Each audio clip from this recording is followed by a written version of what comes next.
Kali ini balik lagi sama gue Umire, akan ngebahas sesuatu yang beda banget dari program-program YouTube kita yang biasanya kita buat gitu. Nah, kali ini gue mau ngebahas tentang penyakit-penyakit yang biasa terjadi di gunung yang sering banget menimpa para pendaki. Tapi kali ini gue gak sendirian. Gue bareng sama orang yang pastinya paham di dunia medis gitu. Bersama Dokter Tanaya. Oke, halo. Nah, gue Dokter Tanaya nih. Sebenarnya kita udah teman udah lama ya. Jadi gue diundang nih buat ngisi tentang masalah kesehatan, apalagi tentang ngebahas tentang penyakit-penyakit yang disebabkan karena orang-orang yang suka naik gunung. Iya betul dong. Nah, mulai gitu langsung aja kali ya. Boleh, silakan. Biasanya kan kalau di gunung itu apa ya, ada penyakit yang namanya AMS. AMS. Nah, banyak sih orang nggak ngerti ya masalah AMS. Iya. AMS ini terdengar kayak awam banget. Iya. Sebenarnya sih AMS ini singkatan Mire. Oh gitu. Gue manggil lu Mire aja ya. Iya boleh. Gua lu aja ya, biar Sip. santai ya. Nah, Biar santai biar teman-teman. santai. Nah, AMS ini singkatan dari Acute Mountain Illness. Acute itu artinya dia sifatnya yang baru, sifatnya akut nih. Oh, Jadi udah parah berarti. sebenarnya sih akut itu artinya baru, artinya dia masih sifatnya akut, artinya masih singkat. Mountain artinya gunung, illness itu adalah sakit, kesakitan atau penyakit. Nah, biasanya penyakit yang disebabkan karena orang yang suka naik gunung. Oke. Tepatnya sih sebenarnya karena ketinggian. Nah, gitu. Jadi buat teman-teman yang suka naik gunung atau misalkan dia ketinggiannya udah lebih dari 2.500 meter, harus hati-hati sama AMS. Nah, gitu. Jadi nanti kita akan ngebahas kupas tuntas tentang masalah AMS ini. Oke. Gitu. Nah dok, untuk gejalanya itu sendiri gimana sih kalau AMS? Kalau AMS itu gejalanya untuk orang-orang tuh variasi banget. Jadi biasanya gejala akan dialami oleh pendaki-pendaki yang sudah mencapai lebih dari 4.000 meter. Oh, gitu. Artinya MDPL itu meter di atas permukaan laut. Jadi biasanya kalau misalkan sudah di atas 4.000, penyebabnya adalah karena si faktor tekanan oksigen. Tekanan oksigen tuh akan menurun nih, Re. Jadi intinya kita akan lebih susah menghirup oksigen karena tubuh kita kan membutuhkan banyak oksigen. Kayak beberapa organ penting kayak otak, kayak jantung, kayak paru-paru itu butuh banget oksigen. Jadi kalau misalkan kurangnya oksigen, itu akan menyebabkan kerusakan pada organ-organ vital. Nah, gejalanya biasanya banyak.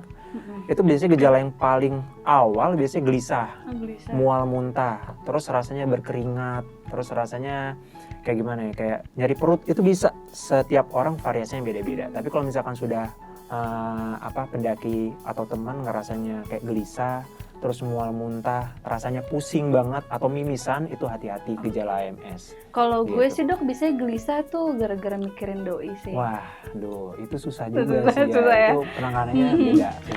Oke. Jadi kira-kira untuk biar cara penanggulangannya biar tidak terkena AMS? Kalau cara penanggulangannya biasanya kalau misalkan sudah mencapai, kan kalau gunung-gunung di atas 4.000 kan jarang di Indonesia ya. Apalagi kalau lu suka hobi gunung, misalkan mau naik gunung di luar Indonesia, atau misalkan kayak gunung di Indonesia kayak apa nih contohnya? Kartens itu udah lebih dari 4.000 ya.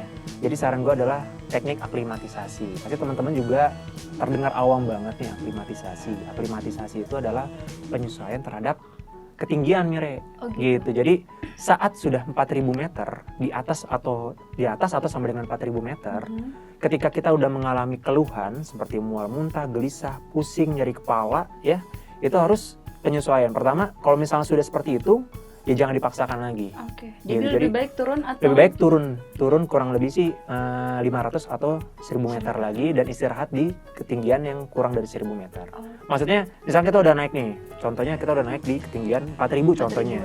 Udah ada teman yang ngalamin keluhan yang tadi gue jelasin.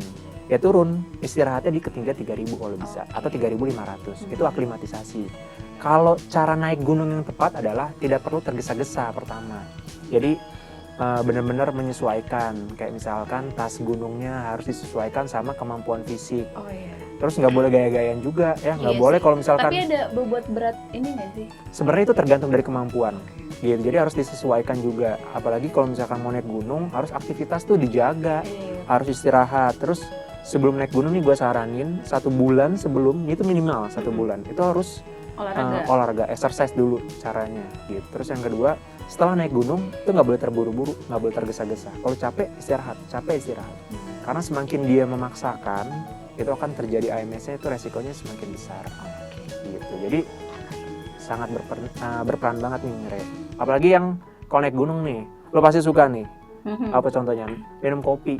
Nah, itu ngaruh. Sangat berpengaruh karena kafein di dalam darah kalau misalkan batasnya ya berlebihan. Ini gue ngebahasnya tentang batas kafein yang berlebihan. Kalau batasnya berlebihan, ini akan meningkatkan resiko AMS lebih dari 20%. Oh gitu dong. Gitu.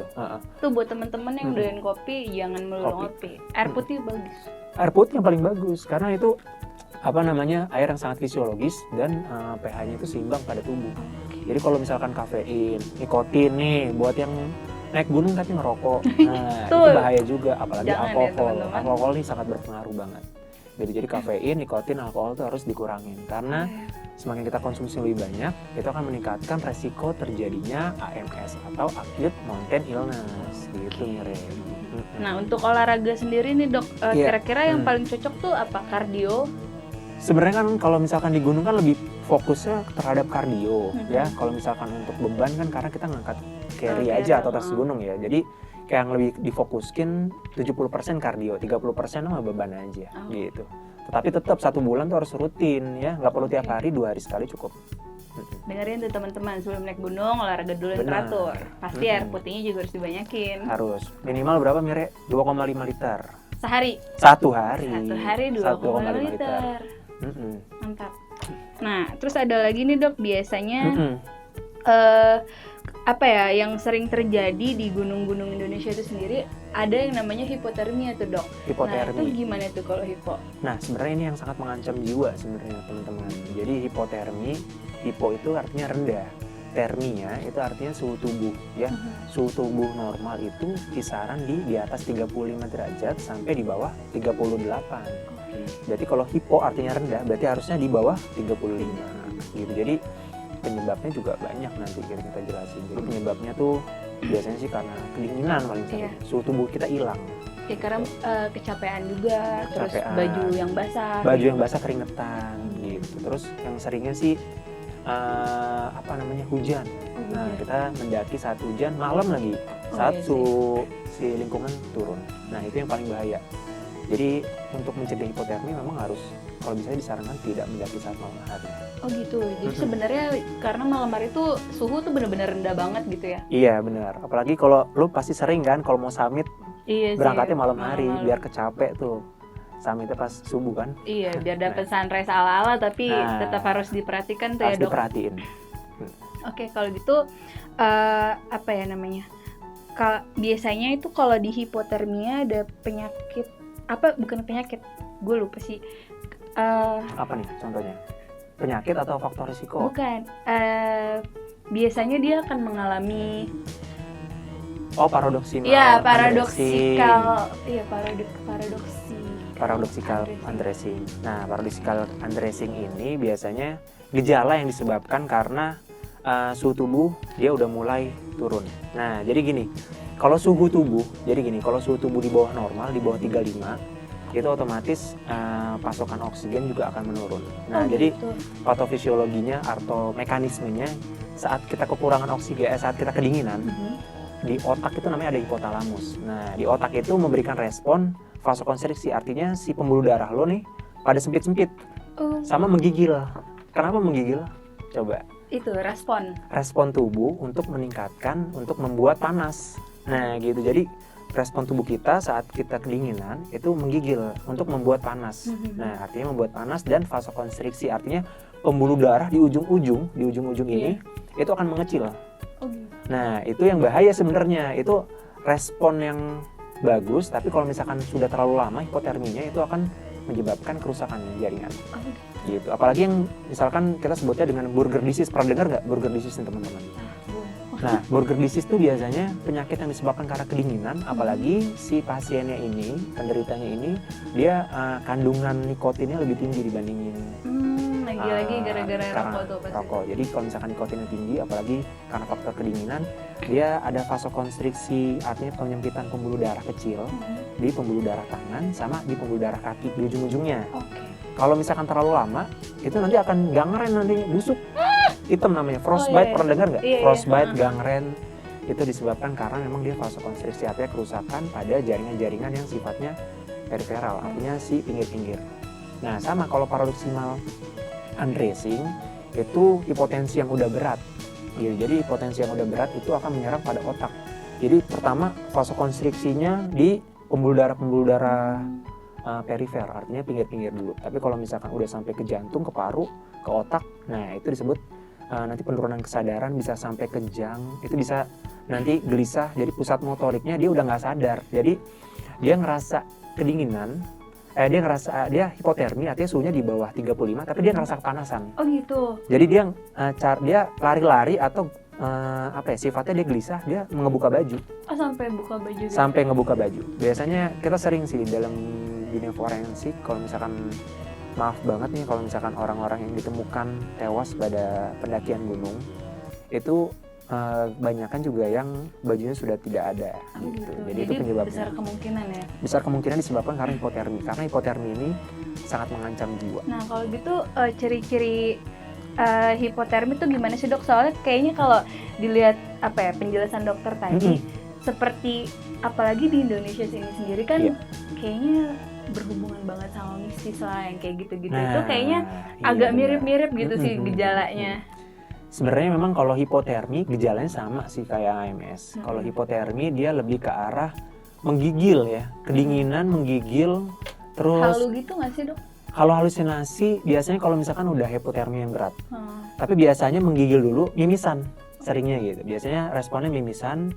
Terus habis itu nyeri kepala juga, menggigil. Nah itu biasanya kalau misalkan udah terlalu lama, dia akan menyebabkan halusinasi, penurunan kesadaran, kejang, paroksimal undressing, itu baru dia sifatnya lebih ke arah sama.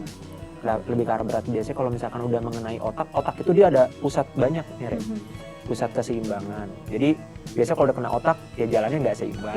Kalau pusat pergerakan ya udah biasanya dia kebuka baju sendiri. Pusat bicara udah nggak kenal biasanya. Ini siapa, kita di mana? Nah itu biasanya kalau misalkan udah kena otak, khasnya dia udah nggak kenal orang, udah nggak kenal tempat karena otaknya yang udah diserang. Beda kalau misalkan yang kena jantung atau paru-paru, pasti keluhannya sesek. Nah jadi buat teman-teman itu semua nggak melulu soal mistis ya, karena bisa Iya, dijelasin benar. juga nih. Ini dalam sisi kedokteran bisa dijelaskan, gitu. Nah untuk penanganannya sendiri nih dok ketika kita terkena hipo gitu.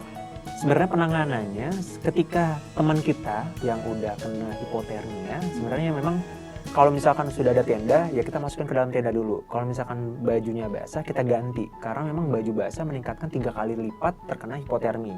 Jadi bajunya kita lepas dulu, semua ya. Kalau misalkan wanita, ya sesama wanita, pendaki wanita, jadi dilepas, diganti yang baru. Terus kalau bisa minum air hangat, kalau misalkan bisa minum ya. Tapi kalau misalkan udah hipotermi yang berat, saya tidak menyarankan untuk minum. Karena takutnya dia keselak masuk ke paru-paru. Gitu. Jadi kalau misalkan nanti pasiennya masih sadar, diberi minuman air hangat. Kalau nggak ada, boleh air biasa. Jadi lebih banyak minum, dia lebih bagus. Karena mencegah dehidrasi juga. Nah, terus habis itu ditaruh di tenda, diganti bajunya. Habis itu ya diselimutin. Jadi peluk boleh, diselimutin boleh. Oh, itu kayak skin to skin gitu? Skin to skin, benar. Karena memindahkan panas dari yang temannya yang masih bagus ke yang penderita yang sudah hipotermi. Nah ya, skin to skin nih dok. Gimana konsepnya kan biasanya mengacu pada takutnya ya, ada yang pikiran tentang hal-hal negatif kayak itu orang ngapain di dalam tenda. Iya sih, sebenarnya banyak berita juga negatif tentang pendaki. Gue juga sering baca ada yang disetubuhi intinya gitu ya. Maaf banget nih kasusnya kalau nyinggung-nyinggung masalah seperti ini. Jadi banyak kasus yang disetubuhi untuk mencegah terjadi hipotermi, padahal itu tidak benar. Itu adalah mitos dan bukan fakta ya. Jadi sebenarnya bukan seperti itu caranya. Caranya cukup diganti dengan baju yang sudah basah, terus ya sudah diselimutin aja dengan sesuatu yang kering, nggak boleh basah juga, sama aja bohong. Terus minum air hangat yang tadi saya bilang. Kalau misalkan pasiennya sadar. Kalau pasien nggak sadar cukup diselimutin, diganti baju yang basah dan dijaga suhunya agar tetap hangat. Gitu. Teman-teman dengerin ya. Benar. Sama pencegahan nih, Re. Jangan lupa pencegahan. Biasanya yang tadi gue jelasin juga ya. Jadi nggak boleh mendaki gunung saat malam hari. Disarankan tidak mendaki gunung saat malam hari. Terus tidak memaksakan kalau misalkan kalau udah capek sama kalau bajunya udah keringat harus diganti. Jadi kalau misalkan udah 2 jam itu meningkatkan hipotermi juga angkanya juga tinggi sekali. Jadi buat teman-teman jangan males-males bawa baju ganti yang banyak kan nggak apa-apa ya. Bener banget. Nah, Apalagi hujan-hujan. oh iya tuh bener. Hujan tuh emang nyebelin sih. Nggak nyebelin sih. Ya pokoknya bisa mengakibatkan Anda jadi ingat masa lalu, itu nggak baik. Itu akan bikin Anda jadi kurang berkonsentrasi. Kalau nggak konsen nanti bisa kenapa-napa di gunung ya dok. Iya. Nah ini berarti kita udah ngebahas AMS, hipo, sama satu lagi yang menurut aku ini tuh penyakit yang lumayan bahaya juga sih di gunung. Kalau nggak salah namanya heat stroke, itu gimana? Nah, heat stroke ya. Kalau tadi kita ngebahasnya karena masalah kedinginan. Sekarang heat stroke yang panas-panas nih. Iya.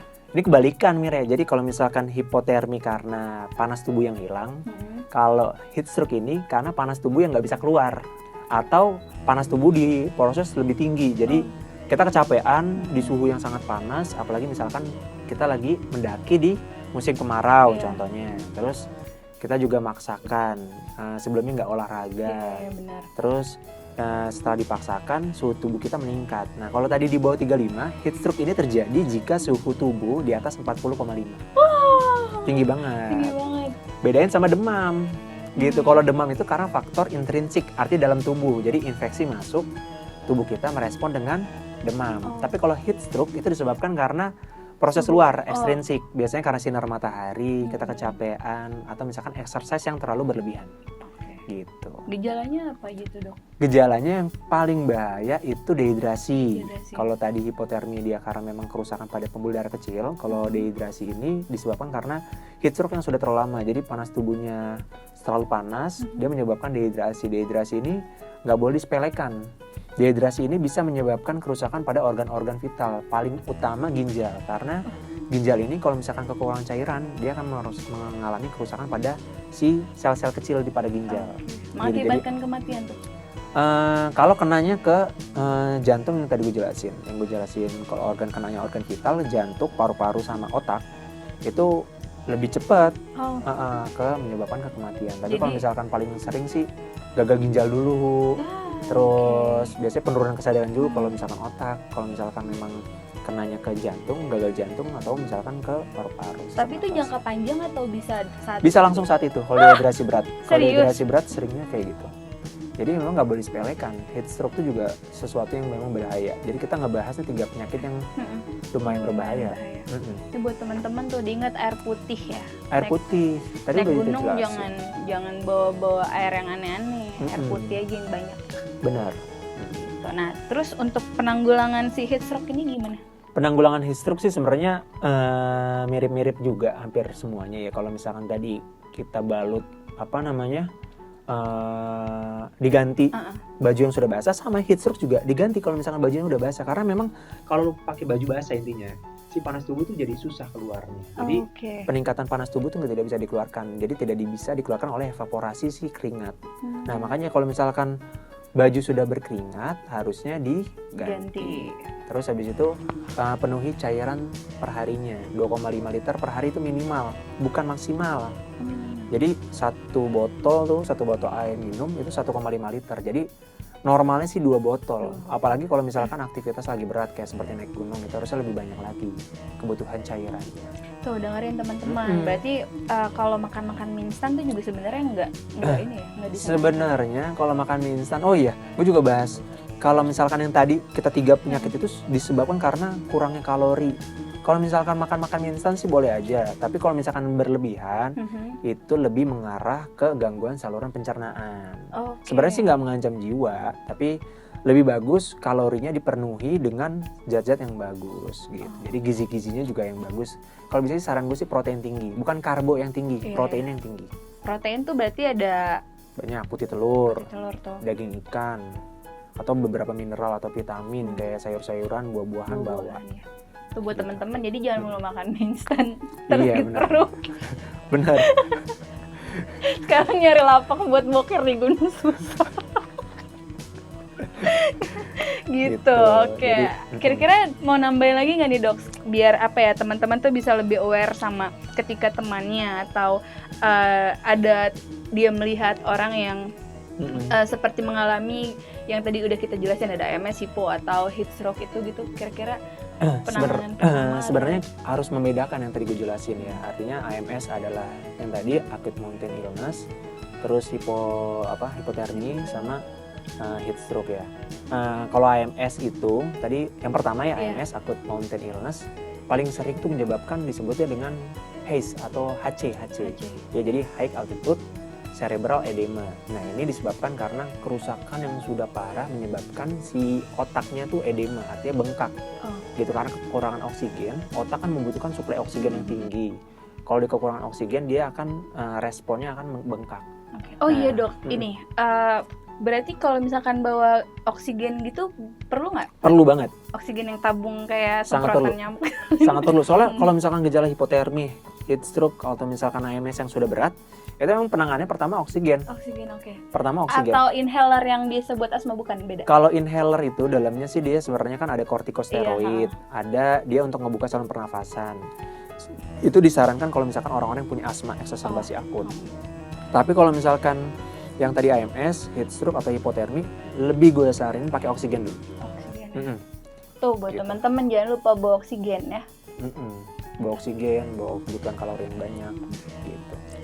Nah, jadi berarti kan emang obat-obatan itu sebenarnya wajib banget ya dok dibawa. Bawa yang general aja. General. Jadi kira-kira untuk survival kit obat-obatan sendiri itu kira-kira apa dok?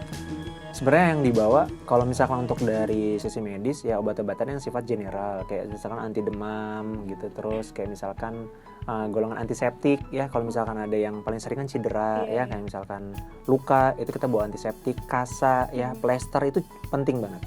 Untuk obat-obatan sih seperti anti demam, anti nyeri itu penting. Kalau misalkan antibiotik ya khusus ya, jadi kalau misalkan ada nanti tenaga medis yang ikut bisa, karena memang kan beberapa antibiotik nggak boleh diresapkan sembarangan.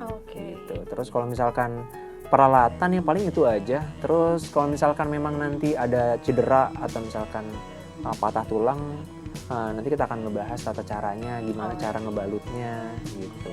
Nanti kita akan ada sesi tanya jawab lagi sama dokter Tanaya. Oh ya, sama satu lagi mungkin buat teman-teman kalau emang punya penyakit bawaan itu obatnya juga harus dibawa. Nah iya, harus dibawa juga, jadi nggak boleh ditinggal di rumah ya, apalagi orang-orang yang punya penyakit asma. Nah itu harus bawa inhaler ya, terus obat-obat maintenance, terus epilepsi itu penting juga. Kalau misalkan itu kan disebabkan karena aktivitas fisik yang berlebihan.